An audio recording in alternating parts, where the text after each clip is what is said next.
सत श्री अकाल दोस्तों, मेरा नाम है राज ज्ञानी और आप देख रहे हैं देश का सबसे भरोसेमंद, विश्वसनीय, सच्चाई और ईमानदारी में नंबर 1, विश्व भर में ख्याति प्राप्त द करेंसीपीडिया।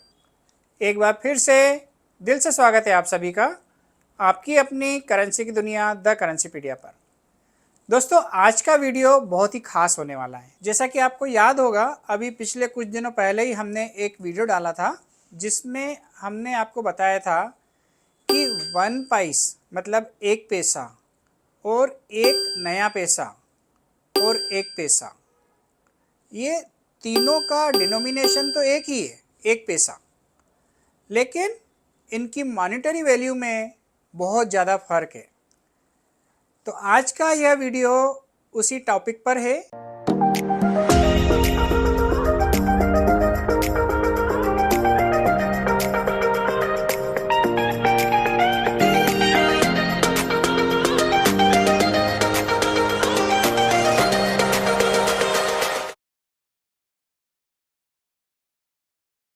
ये भी 1 पैसा है और ये भी 1 पैसा है, लेकिन दोनों की मॉनेटरी वैल्यू में फ़र्क क्यों है, आइए जानते हैं।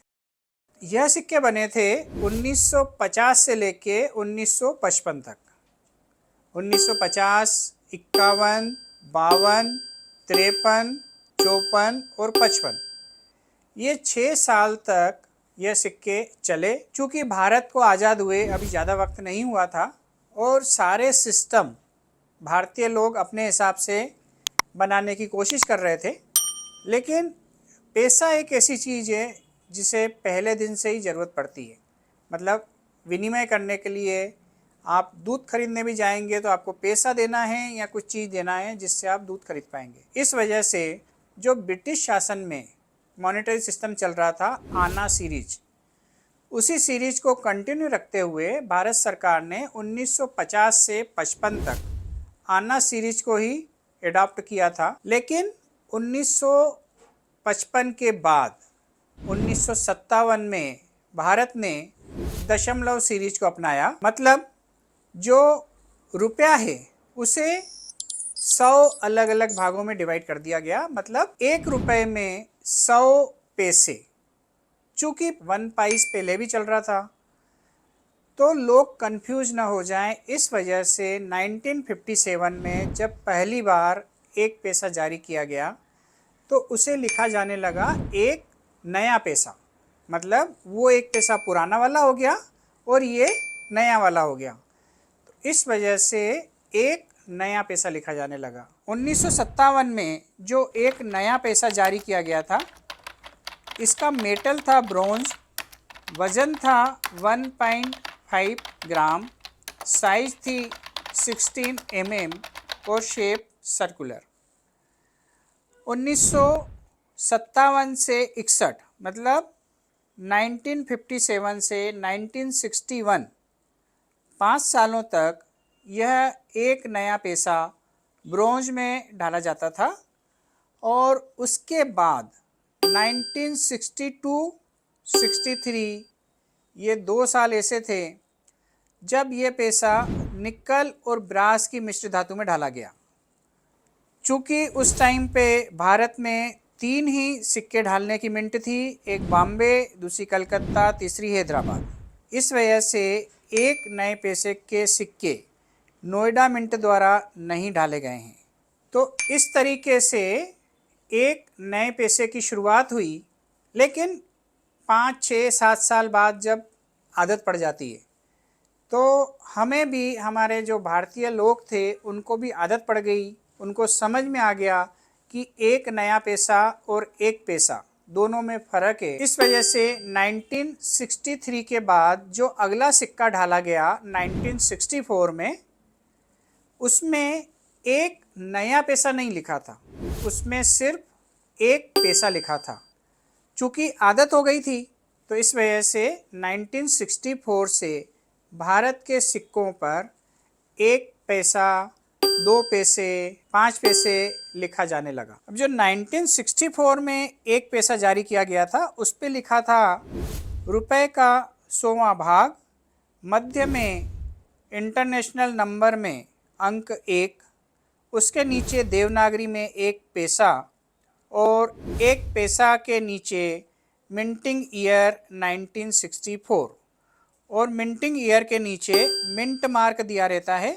बॉम्बे मिंट का मार्क होता है डायमंड, कलकत्ता का कोई मिंट मार्क नहीं होता है, नो मिंट मार्क, और हैदराबाद का मिंट मार्क होता है एक छोटा सा स्टार। और यह सिक्के भी पुराने वाले एक नए पैसे में जो मेटल यूज किया जाता था, जो कंपोजिशन था उसका निकल और ब्रास की मिश्र धातु, 1.5 ग्राम वजन, 16 mm साइज और शेप सर्कुलर, उसी तरीके से यह सिक्के भी ढाले गए थे 1964 में। और 1964 के बाद जो एक पैसे का सिक्का आया वो आया ये एल्यूमिनियम वाला। चूँकि 1964-65 के बीच में मेटल की वैल्यू बहुत ज़्यादा बढ़ गई थी और जो एक पैसा था उसमें जो मेटल था उसकी कॉस्टिंग ज़्यादा आ रही थी और लोग उन सिक्कों को गलाकर मेटल में कन्वर्ट करके पैसे बना रहे थे। इस वजह से एक हल्की धातु का सिक्का निकाला गया, एल्यूमिनियम और मैग्नीशियम की मिश्र धातु का, और इस तरीके से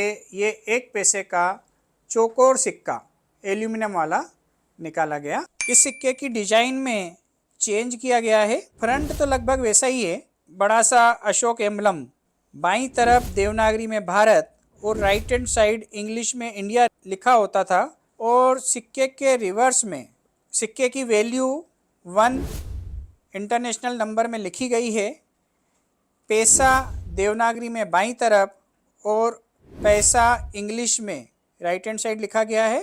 सिक्के में नीचे की तरफ मिंटिंग ईयर दिया गया है और मिंटिंग ईयर के नीचे मिंट मार्क दिया गया है। 1965 में जब यह सिक्के पहली बार एल्यूमिनियम और मैग्नीशियम की मिश्र धातु में ढाले गए थे, इनका वजन था 0.75 ग्राम, size 17 mm, shape square with round corner, मतलब चौकोर सिक्का तो है लेकिन इसके कोने जो हैं वो गोल किए गए हैं। और पहली बार यह सिक्का 1965 में देश की सिर्फ 2 मिनटों ने ढाला था, बॉम्बे और हैदराबाद। और एक पैसे के ऐसे सिक्के 1965 से लेके 1972 तक जारी किए गए थे। बीच बीच में 2-3 साल ऐसे थे जिसमें सिक्के कम मिनटों ने ढाले हैं, या तो 1 मिनट ने या फिर 2 मिनट ने। तो ऐसे जो भी सिक्के जो 1 या 2 मिनट ढालती है और बाकी सभी सिक्के सभी मिनटों द्वारा, मतलब देश की चारों या विदेशी मिनटों द्वारा भी ढलवाए गए थे कुछ टाइम सिक्के। तो नोट कर लें राज की बात। आप जानना चाहते हैं अपने सिक्कों की सही कीमत या फिर बेचना चाहते हैं, सीधे मुझसे बात करें फोन पर या फिर video calling. Talk to Rajgyani link पर क्लिक करें और बुक करें अपना कॉल अभी। और हाँ, फ्रॉड लोगों से सावधान।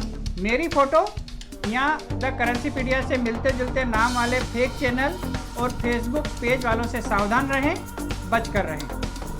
जितने ज़्यादा मिनटों में यह सिक्के ढाले जाते हैं उनकी वैल्यू बढ़ने की संभावना कम होती है। जितने कम मिनट में यह सिक्के ढाले जाते हैं उन सभी सिक्कों की वैल्यू बढ़ने की संभावना ज़्यादा होती है। तो आप नोट कर लें, एक पैसे का ऐसा कौन सा सिक्का है जिसकी कीमतें आगे जाकर बढ़ सकती है।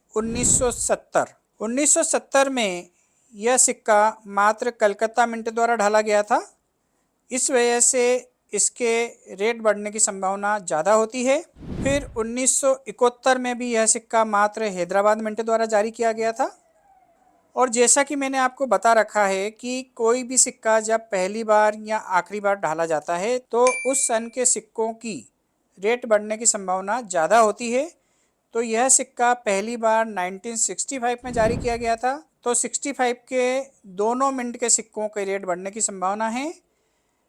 बॉम्बे और हैदराबाद इन 2 मिनटों द्वारा यह सिक्के ढाले गए थे। और 72 में भी मात्र 2 मिनटों ने यह सिक्के ढाले थे, बॉम्बे और हैदराबाद। एक काम करिए, मैं आपको इसकी पूरी एक लिस्ट दे देता हूँ, आप चाहें तो स्क्रीनशॉट ले लीजिए। आपकी स्क्रीन पर यह लिस्ट आ रही है, इसमें कौन सा ज़्यादा वैल्यूएबल होगा, कौन सा कम वैल्यूएबल होगा, ईयर वाइज बता रहा हूँ कौन कौन से सिक्के आपको संभालना चाहिए जो एक पैसे के सिक्कों में ज़्यादा महंगे हो सकते हैं, ज़्यादा कीमती हो सकते हैं। नोट करिए। 1965 बॉम्बे, 1965 हैदराबाद, 1969 बॉम्बे, 1969 कलकत्ता, 1969 हैदराबाद, 1970 कलकत्ता, 1971 हैदराबाद, 1972 बॉम्बे और हैदराबाद। तो एल्यूमिनियम और मैग्नीशियम के 1 पैसे के ये सभी सिक्के आप संभाल कर रख सकते हैं, क्योंकि इनकी कीमतें भविष्य में ज़्यादा तेज़ी से बढ़ेगी बाकी 1 पैसे के सिक्कों के मुकाबले। आप एक काम करें, इस लिस्ट में 1964 का कॉइन भी नोट कर लें, क्योंकि 1964 एकमात्र ऐसा कॉइन है जो ब्रास और निकल की मिश्र धातु में बना है और उस पर 1 पैसा लिखा है। इसके अलावा वह सिक्का कभी और बना ही नहीं है। तो 1964 का यह सिक्का भी आपको अच्छी कीमत दे सकता है भविष्य में। मतलब ऐसा नहीं कि आप आज ही उसको ले आए बोले आपने बोला अच्छी कीमत तो ये लो अच्छी कीमत दे दो। भविष्य में आपको अच्छी कीमत दे सकता है, क्योंकि ये 1 ही साल में बना है। अब नोट कर लें एक नया पैसा जो निकल और ब्रास की मिश्र धातु में बना था, उनमें से कौन कौन से आपको संभाल के रखना चाहिए जिनकी कीमतें बढ़ सकती है। 1962 कलकत्ता मिंट और 1962 का हैदराबाद मिंट। निकल और ब्रास के ये 2 सिक्के आपको अच्छी कीमत देंगे आने वाले समय में। साथ ही साथ आप नोट कर लें एक नए पैसे के वह सभी सिक्के जो ब्रोंज में बने थे 1957 से लेके 1961 के बीच में। उसमें एक सिक्का है 1957 कलकत्ता मिंट का, 1958 हैदराबाद मिंट का, 1959 कलकत्ता और हैदराबाद मिंट का और 1960 कलकत्ता और हैदराबाद मिंट का। तो यह सभी एक नए पैसे के सिक्कों की लिस्ट मैंने आपको दे दी, जो आपको संभाल के रखना चाहिए और जिनकी कीमतें आपको अच्छी मिल सकती हैं। अब आपको मैं नोट करा देता हूँ 1 पाई। 1 पाई मतलब आना सीरीज वाली 1 पाई। उसमें कौन कौन सी 1 पाई है जो वैल्यूएबल है। 1950 बॉम्बे और कलकत्ता।